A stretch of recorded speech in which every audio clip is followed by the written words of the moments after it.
pakai kan. Sedikit sharing lah buat Apache lover TPS Indonesia. Ada beberapa pertanyaan yang, kenapa sih bang lu rubah karbu bang, kenapa sih bang lu rubah karbu, jawabnya apa gitu ya kan? Kelebihannya apa, kenapa mesti rubah ke karbu gitu. Jadi ini Apache 200 tahun 2016 gen awal ya, karena menurut gua gen kedua itu ada sedikit perbedaan yang gua lihat. Cuman yang gen 1 ini nggak tahu kenapa kok kalau menurut gua perbandingan sama gen 2 kok ada perbedaan gitu. Dari segi stripping, terus dari segi embel-embel kayak ada ART, Apache Racing Tune, terus ada AC Slipper Club, sedangkan di yang ini nggak ada. Oke. Terus awal muasal kenapa kok bikin karbu di motor. Jadi itu berawal ya tahulah ya kan, ngerasa motor enak, enteng, irit ya kan. Gue tipikal orang yang bawa motor itu sedikit brutal gitu, satset gaspol, gaspol, lebih sering ke ngepush motor gitu buat harian. Setelah gue cek kok busi motor putih banget gitu, terlalu lean atau terlalu kering gitu. Mau gua gaspol pun, gua mau enteng pun, kondisi busi tuh maunya putih terus, nggak mau boros gitu, nggak mau ngikutin RPM gitu. RPM tinggi ya pembakarannya kering, RPM rendah ya kering gitu. Efeknya apa gitu ya, efeknya secara mesin ya akan lebih panas dan akan nge-push mesin tuh ya gimana sih, ibarat kata lu makan sedikit tapi kerja lu diporsir kayak gitu aja, jadi nggak balance gitu sama konsumsi yang dibutuhkan gitu ya. Efeknya apa? Efeknya cepat merotol mesinnya. Jadi awalnya itu, terus awal-awal ya otomatis mesin jebol. Waktu itu gua alamin mesin jebol ya kan. Gua mau coba enggak mesin jebol. Awalnya tuh gua mau coba remap gitu untuk menaikkan AFR bahan bakar. Ternyata nggak ada yang bisa buat nge-remap ECU-nya ini gitu. Akhirnya gue coba pakai open looper dari merek Speedpunk. Nah, gue coba pakai open looper, kayaknya masih kurang gitu, busi masih aja putih gitu. Lalu gue up lagi, gue tambahin lagi sama fuel controller. Jadi ada dua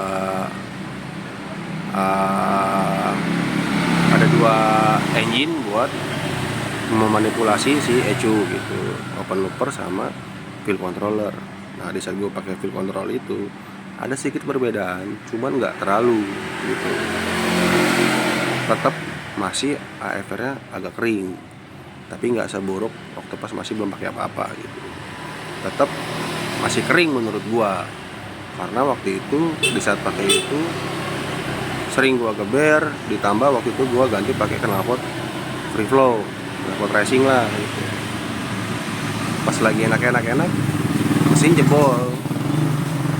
jebol. Nah berhubung singkat ceritanya, karena gua ngerasa gua pakai open looper dan fuel controller, gua bore up nih engine gitu. Gua bore up pakai CR Tiger OS 200 apa 300 gitu, pakai CR Film. Enak banget kan, justru enak banget. Mungkin ya kepalang tangan gua nggak sekolah, keenakan, terus seraiannya kurang, mungkin jebol lagi. Setelah jebol itu gua coba balik lagi ke blok baru, ke standar. Setelah ke standar dan fuel control itu gua lepas sama open looper itu gua lepas, standar lagi aja dah menurut gua kan waktu itu kan, dan normal aja. Ya udahlah, konsekuensi lah, maksud gue ya emang terima padanya lah, ya powernya siapa aja ya udah segini aja gitu. Nggak bisa berharap lebih kayak NS 200 atau apalah gitu yang sekelas aja di 200 cc di motor India. Karena kalau dibandingin sama-sama standar sama NS200 ini lewat sih itu secara speed. Terus mulai dah tuh ada kejadian yang RPM ngaco, terus regulator kena gitu, motor tiba-tiba ngambang, motor tiba-tiba mati sendiri. Itu gue mulai pusing. Nah, singkat cerita gue coba cek ke TPS, ke bengkel resmi TPS. Ini nyana di sana ternyata posisinya pas lagi, oh maaf bang, scannernya lagi nggak ada di sini nih, gimana ya? Waduh, kok bisa gitu nggak ada scannernya? Itu di tahun 2019-2020 lah mungkin. Nggak cerita, akhirnya gue main tebak-tebakan aja dah, udahlah. Awal-awal regulator mati karena voltmeter ngaco kan, ngambang lah. Oke, gue ganti regulator, kiprok lah gitu kan, gue ganti. Habis itu aman, normal lagi. Selang berapa bulan ada lagi penyakit baru, ngambang lagi, tiba-tiba ngegas sendiri, RPM naik sendiri ya kan. Jujur aja gue udah ganti ECU 1 sama TB 1 sama ISCF nya yang bonggolan di sebelah kiri sini itu 1. Dari itu gua ganti semua, nggak ada yang berhasil. Penyakitnya masih sama, ngambang, ngayun, nggak jelas, langsamnya nggak jelas, di bawah kadang-kadang lagi digas tiba-tiba turun. Ya gua udah pusing, akhirnya ya udahlah gua karbuin. Di satu sisi ya gua ngarep karbu itu ya lebih simpel, mau setting irit bisa, mau setting boros bisa. Secara power responsif pun ya pasti lebih responsif karbu dibanding motor injeksi. Ya, menurut gua gitu. Ya, tapi konsekuensinya ya bahan bakar akan lebih boros, ya itu benar. Karena fuel consumption gua untuk sekarang gua pakai PE28 itu 1:25 pemakaian dalpot. Itu udah irit banget. Pemakaian touring ya bisa 128, 130, itu udah irit banget dah. Cuma untuk nyari lebih di atas 1:30 itu nggak bisa sama sekali. Jujur nggak bisa di settingan gua. Jadi gua rubah karbu pakai pengapian pickup pulsar CDI Shogun Kebo. Oke. Jadi ya itu karena gue berpikir ya karbu itu simple, nggak banyak sensor, nggak banyak tetek bengek. Kalau ECU mati, pengapian mati ya antara ECU sama kipro, antara ECU sama koil udah, sama aki jebol. Simple. Kenapa gue pakai CDI Shogun? Karena tersedia paling banyak. Mau yang harga 50.000, 100.000, 200.000, 300.000 tersedia. Koil mau koil 50.000, 100.000, 200.000 ada. Gitu. Jadi ini karbu gua rubah ke karbu pakai PE28. Box filter udah nggak gua pakai, gua pakai Verok.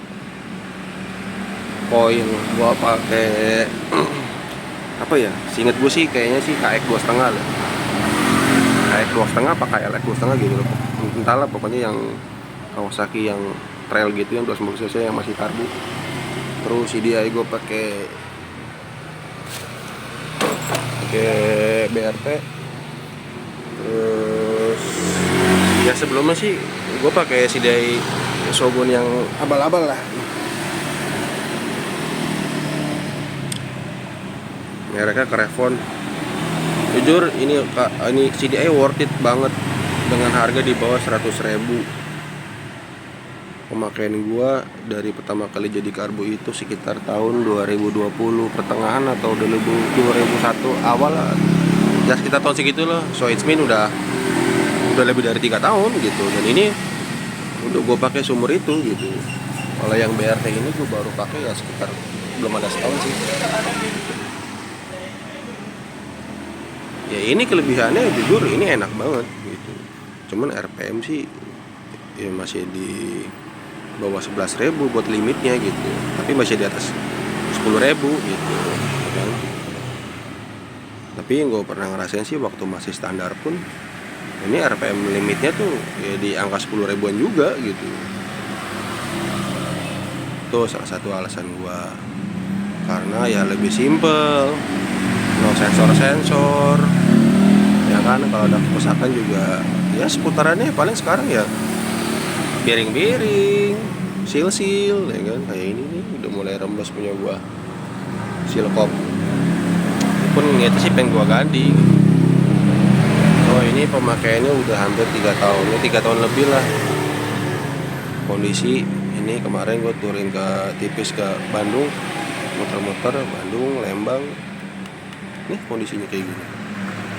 Monggo nilai sendiri. Filter perok ini udah gue pakai sama seumur waktu pas gue ganti ke karbu. Ini udah gue pakai. Oilnya ini.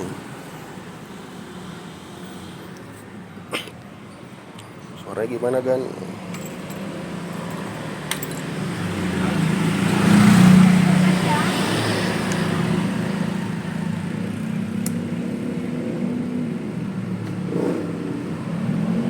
Ini gue pakai buat baca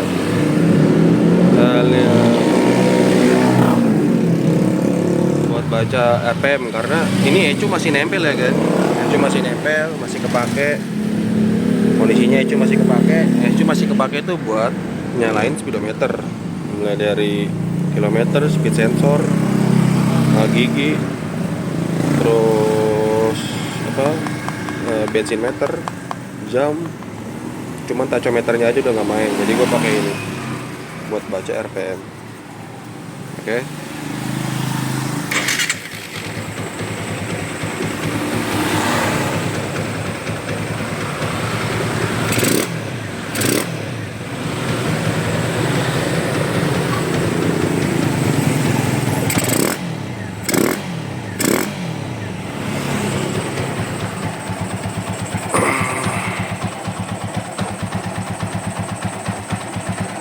Oke, makasih. Salam Apache.